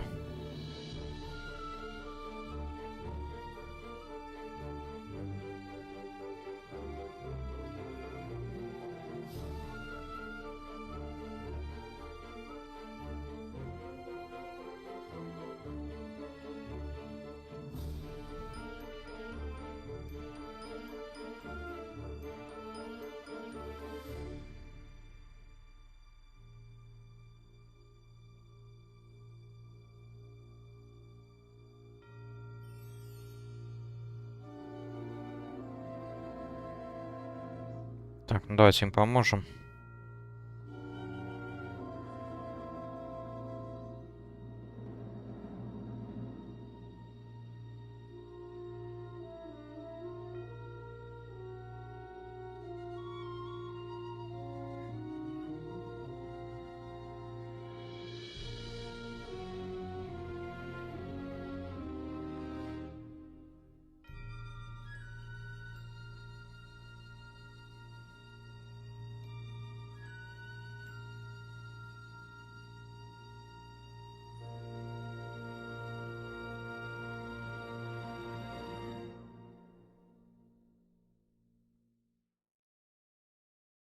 Ну вот, неплохой лут.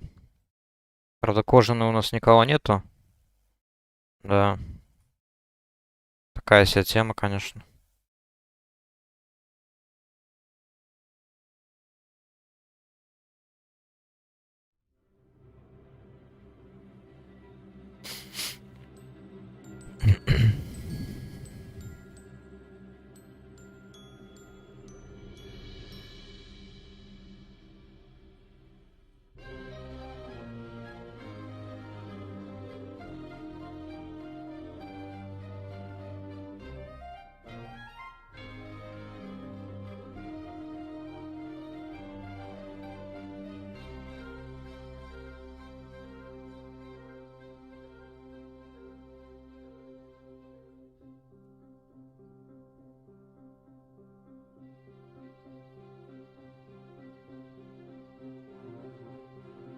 Так, ну здесь два сразу нападут.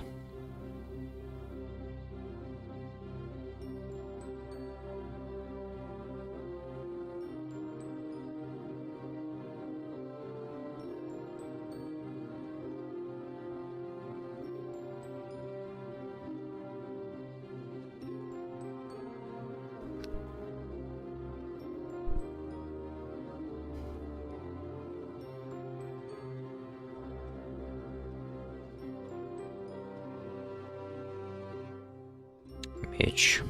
Пристани носят мечи. Это для разбойника, по-моему, хороший, да? Или это все-таки кастерский? Causes chance on hit. Да, это больше для разбойников. Ну или для танков тоже. Да и просто для варов, наверное, сойдет.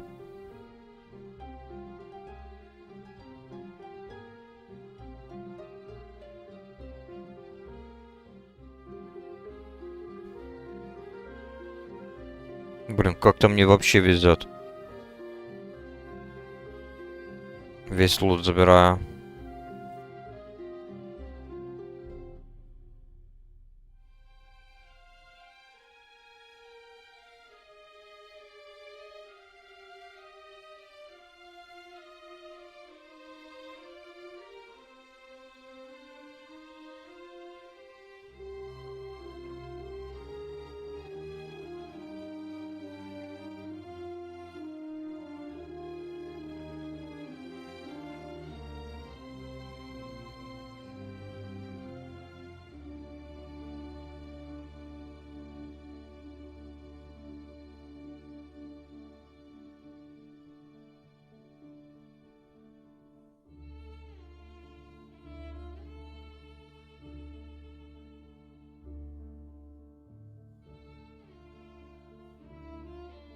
Так, ну что, готово?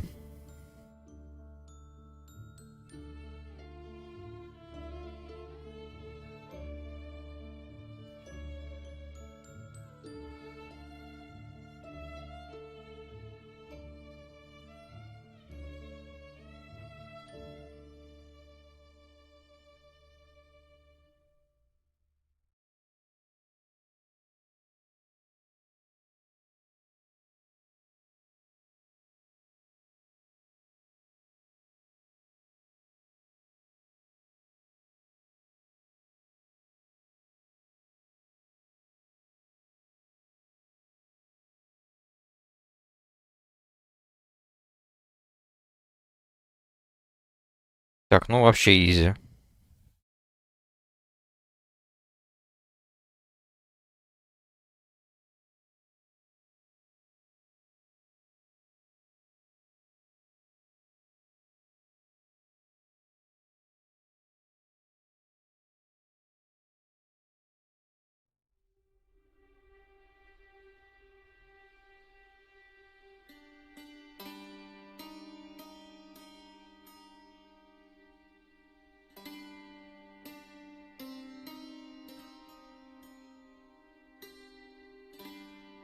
Вот так вот.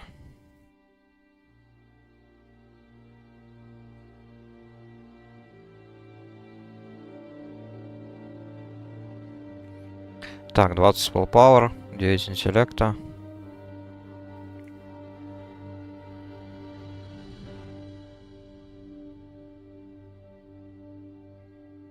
Давайте возьмем, пофиг.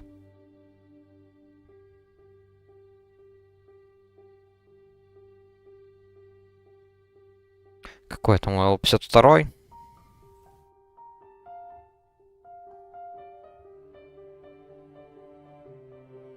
Давайте к тренеру пойдем. Тогда следующий данж.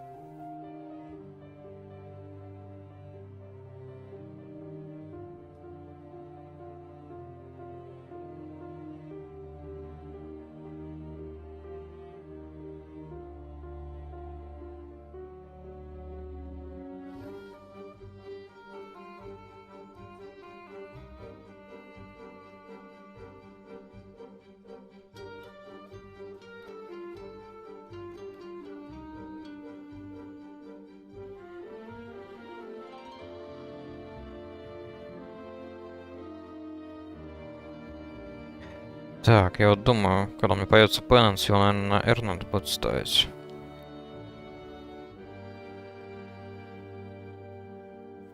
Хз, посмотрим.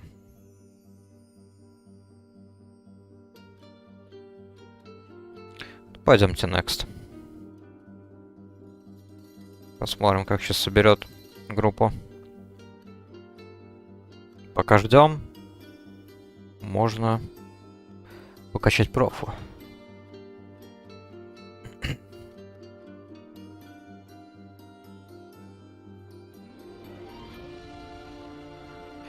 Так, что у нас тут? High Explosive Bomb. Ну-ка. 240. Я вот не помню, либо 240, либо 245 нужно, чтобы там следующие патроны, по-моему, мифриловые крафтить. Так, смотрю, что-то как-то не очень. Только я один в очереди. Угу. Мифриловый патрон, значит, на... Да, 245, значит, нужно еще раз... Еще 2 раза скрафтить гранаты. Так, получается, что там для гранат надо?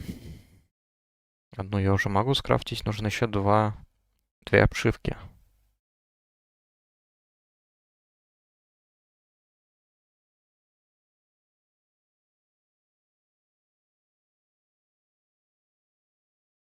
Так, крафтим 2 гранаты.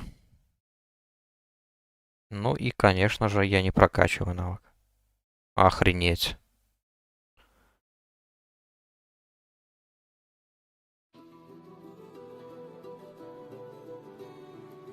Причем 2 раза просто в кашу.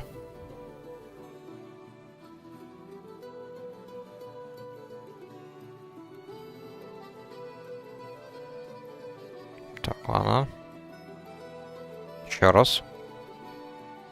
Отлично, хотя бы на мифриловом этом вот обшивке прокачал. О, найс. Хорош. Просто люблю, когда такое происходит, когда вот именно зеленые прокачиваются. И причем не просто вот какая-то вот вещь по типу, вот я не знаю, вот Solid Blasting Powder, которая вот у меня куча просто реагентов, вот, на целых на 100 единиц. А вот именно что-то такое посложнее, потому что мифрил, допустим, он, ну, не так часто на самом деле попадается. Его прям вот реально нужно пофармить, чтобы набрать большое количество. А вот камень, его падает много, и плюс используется не так уж и много в крафте. Учитывая, что это вот ЛК. Так. Теперь крафтим патроны. Давайте до 250.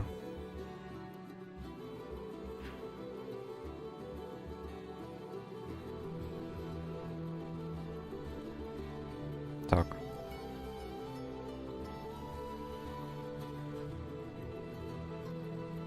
Угу. Был 1 ДД, но он слился. Так, ну я так понимаю, это, наверное, все это завершающий аккорд на сегодняшний стрим получается. Я просто думал догнать своего паладина на престе. И прокачать хотя бы 60-й. Но что-то как-то не клеится немножечко. Хоть и вполне успешно. Начало только было немножко говняное. Что там сразу слились ребята, не прочитав мои сообщения в чате. Себя я в этом винить, конечно же, не буду. Так. Ну-ка. Попробуем навесить этот камень. Дойдем мы до серого или нет?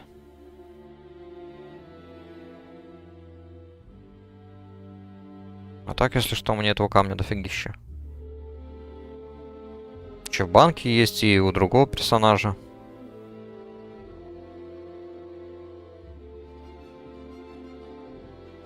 По-моему, у другого есть. Если правильно помню. Я просто вчера так немало фармил.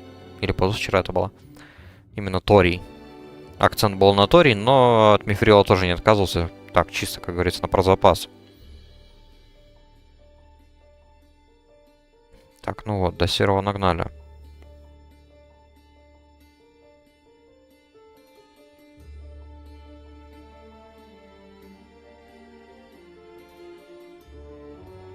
Так, еще один ДД появился, но это уже не важно, я уже буду заканчивать. Так. Да, тут уже нужен Торий. Тория у меня нету. Торий я буду пересылать через другого персонажа, если понадобится еще пофармлю.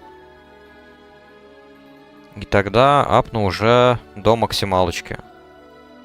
Инженерное дело. Тогда на следующем стриме, думаю, также продолжу играть за преста. В понедельник, я думаю, если все нормально будет, все получится. Стараюсь как минимум дойти до запределя. Хоть и вот этот вот отрезок 50-60, это, ну, такая себе тема, потому что будут регаться данжи с черной горой, которая может забагаться, и там ворота могут не открыться с ластбоссом. Поэтому да, такая себе тема. В общем, ладно, на сегодня все, буду закругляться. Неплохо так прокачался. Хорошо сегодня закрепили эффект.